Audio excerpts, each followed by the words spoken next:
Je suis au centre Bhagwati avec Arnaud Rioux.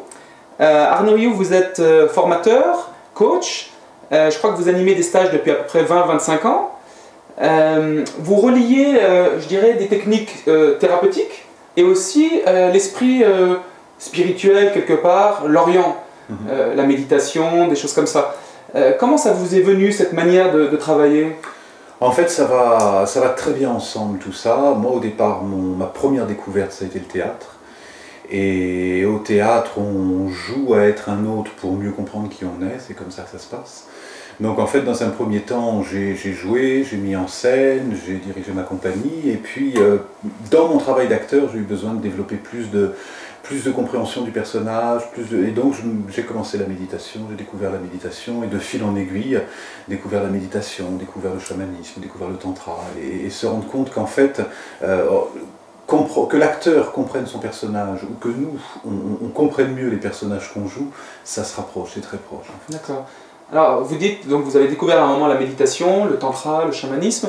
Je crois que vous avez rencontré quelqu'un comme Arnaud Desjardins, non? Est-ce que je me trompe? Comment ça a été cette rencontre avec cet enseignant spirituel? Oh, ben c'est un cadeau parce que ça fait, pour moi, ça fait vraiment partie des maîtres qui sont vraiment des exemples simplement par leur présence. Et simplement d'être dans une salle et de méditer avec Arnaud Desjardins, c'est une référence et ça apaise. Il n'y a presque pas besoin de mots. Après, il y a ces bouquins qui sont pleins d'enseignements, mais la présence en elle-même incarne. Il y a une congruence dans ce qu'il est et ça suffit. C'est ce que j'ai connu avec Arnaud Desjardins ou avec d'autres maîtres, beaucoup des maîtres tibétains. Et la présence en elle-même est un enseignement. D'accord. Alors, vous avez créé, je crois, une approche qui s'appelle l'acte. L'acte. C'est-à-dire approche consciente de la totalité de l'être. Voilà. Venant du théâtre, je me raccrochais à l'acte. Oui, et puis la totalité de l'être, parce que dans mon parcours, en fait, j'ai vu à quel point c'était complémentaire et que quand on fait un travail thérapeutique, on a besoin aussi de la dimension spirituelle. Et quand on fait un travail chamanique, on a aussi besoin de la dimension théâtrale ou de la dimension artistique. Et qu'en fait, on est bien quand on est vraiment en lien avec toutes nos dimensions. En tout cas, moi, c'est comme ça que je vois. Quand on est aussi bien en lien avec notre dimension relationnelle, la dimension énergétique, la dimension physique, être bien dans son corps, la dimension relationnelle et la dimension spirituelle. Donc c'est vraiment une approche qui intègre toutes ces approches. D'accord. Alors est-ce qu'il y a un but? C'est quoi? La recherche du bonheur? En fait, les buts, ils sont très concrets. Les gens qui viennent en stage, en général, sont animés par quelque chose de très concret. Je ne suis pas heureux dans mon travail et je me demande si je fais le bon travail. Ça fait 10 ans que je vis avec cette femme et je me demande si c'est la bonne femme. J'ai du mal à choisir, j'ai du mal à me positionner.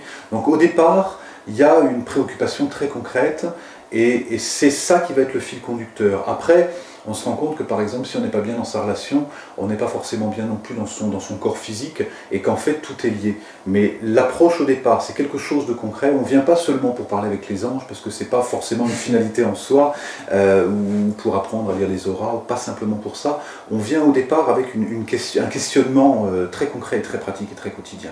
Et c'est ça qu'on explore pendant la formation. Alors vous reliez en fait quand même des approches très différentes. Par exemple, le bouddhisme et le tantra, c'est quand même des manières de voir un petit peu différentes. Il me semble que le bouddhisme, c'est un peu quelque part dire que l'existence est souffrance essentiellement. Le tantra, c'est plus la vie est une célébration, une joie de vivre. Comment vous arrivez à relier tout ça? Parce que c'est vrai que ça paraît contradictoire un petit peu, mais peut-être que ça l'est pas. Et les deux, le bouddhisme comme le tantra, nous amènent à comprendre que la seule séparation qui peut exister, c'est dans notre esprit, et que dès lors que l'esprit est détendu, tout ça c'est pareil. Maintenant c'est pareil, mais la dynamique est différente. Par exemple, dans la méditation, au bouddhisme on médite beaucoup, mais on médite beaucoup immobile. Et donc du coup, on peut avoir l'impression d'apaiser quelque chose tout en ayant beaucoup de tension dans le corps. C'est pour ça que j'intègre beaucoup les arts martiaux et d'autres exercices qui visent à développer assouplir la colonne, développer le tonus musculaire, etc. Et ça va très bien de pair, parce que quand on a développé le tonus musculaire et la souplesse du corps, on peut plus facilement méditer. Alors si on est tendu, moi j'ai commencé la méditation, j'étais vraiment comme ça, et c'était une souffrance. C'était vraiment une souffrance. Donc il y a besoin de faire un travail sur le corps pour être plus souple dans l'esprit. D'accord. Alors vous travaillez donc en France, mais aussi dans d'autres pays européens, je crois. En France essentiellement, et puis en France large, puisque j'interviens beaucoup aux Caraïbes, j'interviens en Martinique, j'interviens en Dominique. Je passe une partie de mon année là-bas. Et j'interviens aussi au Québec. Je vais chaque année au Québec et je vais chaque année aussi au Maroc, dans le désert, où là j'anime des stages beaucoup. Ouais, D'accord. ouais. Alors vous avez un site web? J'ai un site web. Rappelez-moi l'adresse exacte. arnaudriou.com. D'accord, voilà. Et alors, vous avez aussi un autre aspect de votre travail qui est, comment dire, le développement personnel, mais alors en entreprise, si j'ai bien compris. Ouais. Est-ce que c'est, comment dire, est-ce que c'est une approche bien différente? Est-ce qu'on travaille différemment avec les cadres, les dirigeants? Je suis juste vigilant à faire attention aux mots que j'emploie, parce que si je parle de chakra, d'aura dans une entreprise, on va se dire on n'est pas là pour ça. Donc au départ... Bien que l'entreprise change, mais... Bien que l'entreprise change beaucoup, et je ne fais pas du tout la même chose maintenant que je faisais il y a 5 ou 6 ans, mais ce qui se passe, c'est que l'approche, en fait, les mots, je fais attention aux mots que j'utilise, donc je parle plus de management, de prendre la parole en public, de négocier, de charisme managérial, de choses comme ça, mais à travers, parce que ça c'est des mots qui sont ok pour l'entreprise, et à travers ça, il y a une dimension, parce que même dans l'entreprise, chacun est en recherche de sens, de savoir, je perçois une grande inquiétude aujourd'hui dans l'entreprise, et vraiment une quête de sens, qu'est-ce qu'on fait là, à quoi on sert, et en ça, des outils comme la méditation, ou le recul, ou d'autres outils de développement personnel font beaucoup de bien à l'entreprise. Ouais, ouais. Il y a une grande ouverture pour ça en entreprise. Alors vous venez de faire paraître un nouvel ouvrage, Oser parler et savoir dire.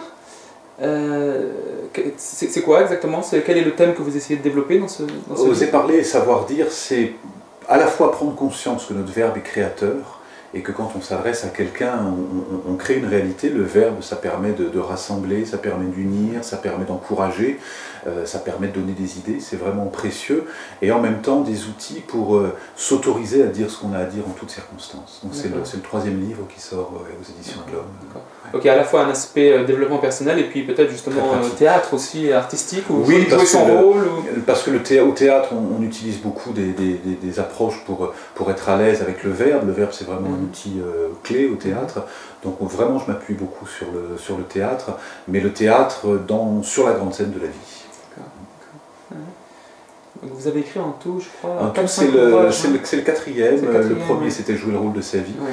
Le second, c'était Au nom de l'enfant, sur la relation parent-enfant. Ouais. J'ai coécrit avec Tom Larmoyer un livre sur la méditation chez Hachette, méditation au quotidien. Et ça, c'est le quatrième. Et pas le dernier. D'accord. Oser parler et savoir dire. Alors ça, c'est un titre assez original. Pourquoi oser parler? Est-ce que les gens ne parlent pas assez? Eh bien, il y a tellement de circonstances où on se dit j'aurais tellement aimé lui dire ça, j'aimerais pouvoir le dire, si j'avais le courage je lui dirais ça, tiens c'est ça que j'aurais dû lui dire. Et c'est autant de paroles qu'on garde à gamberger à l'intérieur alors ça fait tellement de bien. Non, là ça me rappelle d'ailleurs quelque chose, j'ai fait il n'y a pas très longtemps un atelier sur la mort, et un des exercices c'était justement si on était au moment de la mort, qu'est-ce qu'on n'avait pas eu le temps de dire? Et entre autres, je me rappelle d'avoir des fois dit des choses à certains amis ou certaines personnes. Oui. Donc c'est vrai que... Des fois, on a besoin d'une urgence comme celle-là pour se dire, voilà, là, j'ai plus d'autre issue, il faut vraiment que j'aille à l'essentiel. Et si jamais j'étais si proche de la mort, si c'était ma dernière journée, qu'est-ce que je dirais? Et à qui je le dirais? Et comment je le dirais? Et que ce soit dire merci, que ce soit dire je t'aime, que ce soit les mots les plus importants, on a souvent besoin de circonstances un peu extraordinaires pour pouvoir les dire. Et là, le livre est une invitation à pas forcément attendre le dernier jour de sa vie pour dire ce qui est le plus important. Qu'est-ce qui empêche vraiment les gens justement de s'exprimer, de dire ces choses-là qui sont si importantes? C'est souvent c'est du courage avant tout, et surtout la peur. Qu'est-ce que les gens vont penser? Est-ce qu'on va pas me rejeter? Est-ce qu'on va pas me juger si je dis le fond de ma pensée? Et du coup, ça nous empêche d'accéder vraiment à notre authenticité et d'utiliser le verbe, non pas pour trahir, mais vraiment pour traduire ce qui se passe à l'intérieur de nous et ce qu'on ressent et ce dont on a besoin. D'accord. Et quels outils peuvent aider les gens Quels outils? C'est la méditation, entre autres, mais en tout cas une écoute de l'intérieur avant de parler. Le verbe, il permet vraiment de mettre en lumière ce qui se passe à l'intérieur de nous. Et c'est vraiment ce verbe-là qui traduit nos états, qui traduit nos sensations, qui traduit nos besoins.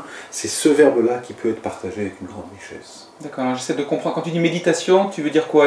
Introspection. Voilà, une observation de ce qui se passe à l'intérieur. Et silence. Et silence. En fait, oui. le verbe juste naît du silence. Oui. Et le verbe est créateur à partir du moment où il naît du silence. Oui. Ce qui serait peut-être l'inverse du bavardage ou du brouhaha, où chacun échange des idées avec lesquelles on est plus ou moins d'accord, qui vont changer d'un jour à l'autre. Ça, c'est plus le bavardage ou la conversation superficielle. Mais le verbe authentique, et j'insiste vraiment dans ce livre sur l'authenticité du verbe et sur l'aspect créateur du verbe, le verbe créateur et authentique, il naît du silence. D'accord. Est-ce que tu proposes des techniques de méditation dans ce livre? Je propose des techniques pour revenir à soi, je propose des techniques d'ancrage, des techniques de respiration, des techniques d'introspection, de visualisation, pour mieux identifier nos besoins et trouver les mots les plus justes pour les exprimer simplement. D'accord. Est-ce que c'est quelque chose qui peut être pour tout le monde, ou est-ce qu'il faut avoir une certaine expérience spirituelle? Non, c'est très grand public. Ça, c'est important pour moi justement de rester. Oui, parce que voilà, on a toujours des fois des idées un peu qu'il y a ceux qui méditent, les mystiques. Ou... Mais la méditation, en fait, c'est juste être conscient de ce qui se passe. C'est ça la méditation, c'est prendre du recul pour être témoin de ce qui se passe. Et la méditation, oui, c'est accessible à tout le monde. Non, il y a besoin de rien particulier. Il y a juste besoin d'un coussin si on veut être un peu confortable. Il n'y a pas besoin d'être bouddhiste, il n'y a pas besoin d'être oriental, il n'y a pas besoin de suivre un maître. Méditer, c'est être ouvert au monde et c'est être ouvert à son monde et au monde extérieur. D'accord, merci.